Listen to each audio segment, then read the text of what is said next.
Donald Trump का Gaza शांति यानी piece plan, शांति योजना। अब देखो, एक बात गौर करो कि डोनाल्ड ट्रंप को गाजा शांति योजना बनाने की आवश्यकता क्यों। आप समझ सकते हो कि अब तक यूरोपियन कंट्रीज ने अमेरिका के पिछलग्गू के रूप में इजराइल के मुद्दे पर एंटी फिलिस्तीन और प्रो इजराइल पॉलिसी को अख्तियार किया था। हालांकि कुछ कंट्रीज उससे अलग रहे, जैसे नॉर्वे उससे अलग रहे। नॉर्वे ने कुछ हद तक फिलिस्तीन के साथ सिंपैथाइज भी किया।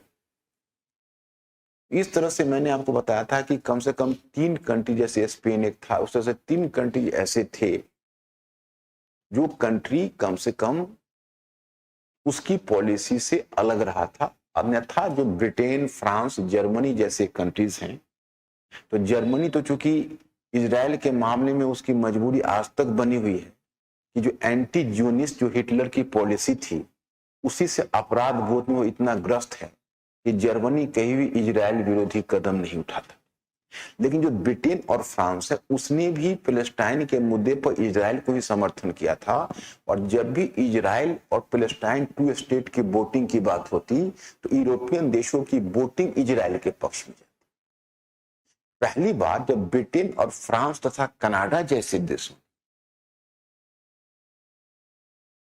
जब इन देशों ने पहली बार जब खुलकर फिलिस्तीन के समर्थन में सामने आया, 2 नेशन थियरी को जब इन्होंने प्रमोट किया, तब अमेरिका को चिंता सताने लगी कि कहीं ऐसा न हो जब हमें इजराइल के मुद्दे पर अंतर्राष्ट्रीय राजनीति में बिल्कुल से अलगाव हो जाए। 142 देशों ने फिलिस्तीन को मान्यता दे दी थी और उनको ऐसा लगा, अमेरिका को, कहीं ऐसा न हो कि अब इजराइल के पक्ष में 2 ही देश रह जाए, एक इजराइल एक मैं। इसलिए अब गाजा युद्ध को समाप्त करते, क्योंकि याद करो, चाहे वो ब्रिटेन हो, फ्रांस हो, या आप समझ सकते हो कनाडा हो या ऑस्ट्रेलिया हो, जिन देशों ने इसका विरोध किया, उनका बस एक ही कहना था कि आप गाजा में जो एथनिक क्लींसिंग कर रहे हो उसको बंद करो, गाजा वॉर को इमीडिएट बंद करो। लेकिन बेंजामिन नेतन्याहू का कहना था कि हम गाजा वॉर को तब तक समाप्त नहीं करेंगे जब तक हम हमास के अस्तित्व को मिटा दें। तो ब्रिटेन और फ्रांस और जब कुछ यूरोपियन वेस्टर्न कंट्री जब सामने आए और अमेरिका को अलगाववाद फील हुआ, तो अमेरिका एक शांति योजना लेकर आया विथ धमकी, विथ स्टिंग्स, कि मतलब उसने हमास के सामने एक योजना रखी, हमास और इजराइल के सामने, या तो आप लोग 72 घंटे के अंदर शांति पर हस्ताक्षर करिए, और नहीं अगर इसके लिए, तो इजराइल ने कहा मैं तैयार हूं, क्योंकि जो प्रपोजल अमेरिका ने दिया है वह प्रपोजल इजराइल के फेवर में जाए, तो इजराइल तो उस पर तैयार हो ही जाए। लेकिन सबसे बड़ी समस्या हमास को तैयार होने की थी कि हमास तैयार होगा कि नहीं। अब ये अलग बात है कि हमास ने क्या किया, वो भी मैं बताऊं, क्योंकि उसमें जो प्रपोजल दिया हुआ है, स्पष्ट कहा गया कि हमास को डिआर्म होगा, उसको डिसआर्म होकर हथियार छोड़ना होगा, गाजा पर से अपना शासन समाप्त करना होगा, और अगर उसने समर्पण कर दिया तो उसको बड़ा ही एक सिर्फ पैसेज दिया जाएगा कि जिस देश में जाना चाहे वो गाजा से निकल कर चला जाए। इसका मतलब है कि हमास अपना सारा क्लेम छोड़ के हथियार डाल के दोनों हाथ खड़ा करके निकल जाए। वहां पर यह कहा गया कि ऐसा है कि एक जैसे इजरायली डिफेंस फोर्स है वो तब तक रहेगा जब तक एक इंटरनेशनल स्टेबलाइजेशन फोर्स वहां पर स्टेब्लिश ना हो जाए। और वहां पर तय हुआ कि देखिए तब तक वैसे फिलिस्तीन अथॉरिटी को गाजा का शासन दिया जाएगा। फिलिस्तीन अथॉरिटी का मतलब है कि तुम लोगों को फिलिस्तीनी में एक चीज मैंने बताया था, ऑनलाइन वाले भी सुने, फिलिस्तीनी जो आप क्षेत्र देख रहे हो ना, उसमें देखो 2 बड़े क्षेत्र हैं। जैसे देखो फिलिस्तीनी क्षेत्र, ये जो वेस्ट बैंक तुम देख रहे हो ना, इस वेस्ट बैंक पर जिस पार्टी का शासन है उसका नाम है फतह। तुम लोगों ने फतह पार्टी का नाम सुना है? फतह का क्या तुम लोगों ने सुना है? फतह का देखो, एक मैं आपको संगठन बताता हूं, तुम लोग तब पैदा नहीं हुए थे, तब की बात है, उस पैदा होने से बहुत पहले की बात है कि जब पैलेस्टाइन के क्लेम की बात हुई थी तो 1957 के करीब में पहले तो वॉर हुआ, फिर वहां पर एक संगठन बना जिसका नाम था फिलिस्तीनी मुक्ति मोर्चा। तो फिलिस्तीनी मुक्ति मोर्चा के एक लीडर हुआ करते थे यासिर अराफात, हम लोगों के टाइम में जब हम लोग स्टूडेंट लाइफ में थे, और यासिर अराफात बड़ा रेस्पेक्टेड लीडर हुआ करते थे। तो क्या हुआ कि फिर धीरे धीरे क्या हुआ, पहले तो मान लो ठीक है, फिलिस्तीन के कॉज को लेके अरब देश बहुत उत्साहित थे, एकदम फिलिस्तीन के साथ खड़े रहते। फिर धीरे धीरे अमेरिका के साथ उनका इंटरेस्ट जुड़ने लगा और धीरे धीरे फिलिस्तीन के मुद्दे को उन्हें डंप करना शुरू कर दिया। खासकर जब 1990 में 1991 में आप देखोगे कि जिस समय बेसिकली जब इजराइल के साथ जब वो प्रथम खाड़ी संकट हुआ था, तो प्रथम खाड़ी संकट के समय एक बड़ा अजीब चीज देखी गई। इजराइल भी था एंटी इराक और अरब कंट्रीज भी एंटी इराक होकर और 28 देशों का एक गुट बना जिसने इराक पर हमला किया। इसमें अरब देश भी थे, इजराइल भी उसमें था। तो अरब देश और इजराइल के बीच जब तनाव शांत हुआ तो उसी समय अमेरिकन प्रेसिडेंट ने सोचा कि एक काम कर ही डालते हैं, लगे हाथ। और वो काम उन्होंने उसमें वो जॉर्ज डब्ल्यू बुश ने, उसके पिताजी एच.डब्ल्यू. बुश था, तो उसने यही तय किया कि ऐसा करते हैं कि 93 में एक ओस्लो में सम्मेलन बुलाया। ओस्लो था नॉर्वे, वहां पर शांति सम्मेलन बुलाया और यासिर अराफात के बीच और इजराइल के बीच वार्ता करा दी, और दोनों के बीच वार्ता करा के और पहली बार पैलेस्टाइन ने इजराइल को मान्यता दे दी। इजराइल ने ही पैलेस्टाइन को मान्यता दे दिया। वह इजराइल ने कहा कि हम वेस्ट बैंक और गाजा को खाली करेंगे और वहां पर आप अपना पैलेस्टाइन अपना स्टेटहुड के लिए काम करेगा।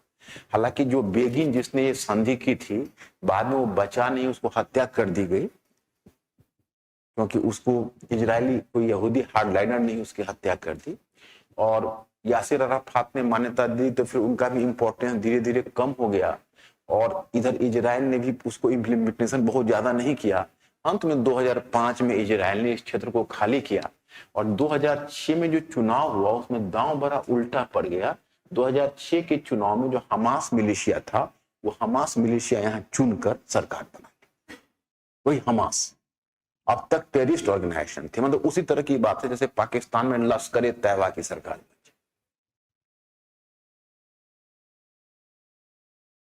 समझ रहे हो, यहाँ पर हमास की सरकार बन गई।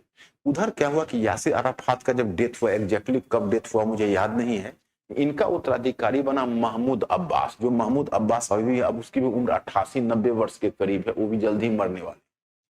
वो जो महमूद अब्बास है, उन्होंने जो पार्टी थी जिसको फिलिस्तीनी मुक्ति मोर्चा कहते हैं, उसी का नाम बदल के फतह पार्टी कर दी। तो फतह पार्टी की सरकार यहाँ पर वेस्ट बैंक दो पार्ट में हो गए, यहूदी दो राज्य बन गए, इधर हमास इधर फतह। कॉमन फिलिस्तीन की सॉरी फिलिस्तीनी दो राज्य बन गए, एक हमास और दूसरा फतह, ये फिलिस्तीन राज्य। और एक कॉमन फिलिस्तीनी का जो समर्थन है वो हमास के साथ, क्योंकि सॉफ्ट लाइनर हो गया और महमूद अब्बास का सरकार भी करप्ट थी, इसलिए इसको पॉपुलर सपोर्ट नहीं है, ये हाशिए पर चला गया। और वेस्टर्न कंट्री चाहते थे कि इसको स्वीकृति मिले, क्योंकि इसने तो इजराइल को स्वीकृत किया हुआ था और हमास ने तो साफ मना कर दिया था कि हम इजराइल को स्वीकार न किया न कभी करेंगे, और ये टेररिस्ट ऑर्गेनाइजेशन भी था। तो पश्चिमी देश और इजराइल इसको नापसंद कर रहा था। तो पहले से ही क्या किया हुआ था, इजराइल इसको घेरा बनाकर धीरे धीरे इसको कसता जा रहा। और इजराइल यहां वेस्ट बैंक पर भी अपने नए नए सेटलमेंट बना रहे और पूर्वी यरूशलेम। इसी बीच इसने क्या किया, हमास ने गड़बड़ कर दी। इसको क्या जरूरत थी 7 अक्टूबर 2023 को हमला करने की? वो करके देखो 67,000 फिलिस्तीन मारे गए। वैसे तुम लोग तो बहुत कुछ समझने लगे हो अंतरराष्ट्रीय संबंधों का, क्यों हमास ने ऐसा रिस्क लिया होगा, पीछे चर्चा हो चुकी। ईरान गेम खेल गया, और ईरान क्यों गेम खेला वो भी तुमको बता चुके हैं। अब्राहम एकॉर्ड देखो अब वीक वीक टू यू वीक तुम लोग जोड़ते चलो, तो हर वीक में तुम फिर उसको एक नया अध्याय बना दोगे तो फिर काम नहीं चलेगा। मतलब हाउ जीएस ट्रेवल्ड इस वीक में तुमको भी ट्रेवल करते रहना है जीएस के साथ साथ। आईएमएफ में तो उसको तो इग्नोर किया जाए। सबसे बड़ी बात क्या थी कि जो ट्रंप ने जो कार्ड खेलना शुरू कर दिया कि यूएई को बना दिया, बहरीन को उससे संधि करवा दी, और धीरे धीरे उससे पहले जॉर्डन पहले ही संधि कर चुका था, मिस्र पहले ही इजराइल के साथ संधि कर चुका था, और तब ट्रंप सऊदी अरेबिया को लाना चाहता था। सऊदी अरेबिया बहुत इज्जतदार कंट्री है, तो सऊदी अरेबिया हिचक रहा था, वो कह रहा था कि देखिए हम वैसे कैसे आ सकते हैं, कम से कम इतना तो करिए कि कम से कम पैलेस्टाइन राज्य का आश्वासन दिलवाइए, तभी हम संधि करेंगे। यही सब चल रहा था। ईरान सोचा कि अरे तो बड़ा अजीब हो जाएगा, क्योंकि एबीसी 3 पार्टी है, शिया, सुन्नी और यहूदी, कोई 2 मिल सकते हैं। तो ईरान सोचा कि हम शिया सुन्नी ही मिलके यहूदी को अलग कर देते हैं। यहां तो दूसरा गेम चल गया, यहूदी और सुन्नी मिल जाए और शिया को अलग कर दे। समझ रहे हो कि नहीं? तो उसने गेम खेला और हमास को कहा चढ़ जा बेटा सूली पर तुम। अब ये सूली पर चढ़ गया। ये क्या सूली पर चढ़ेगा? सूली पर चढ़ा दिया पूरा निर्दोष पैलेस्टाइन।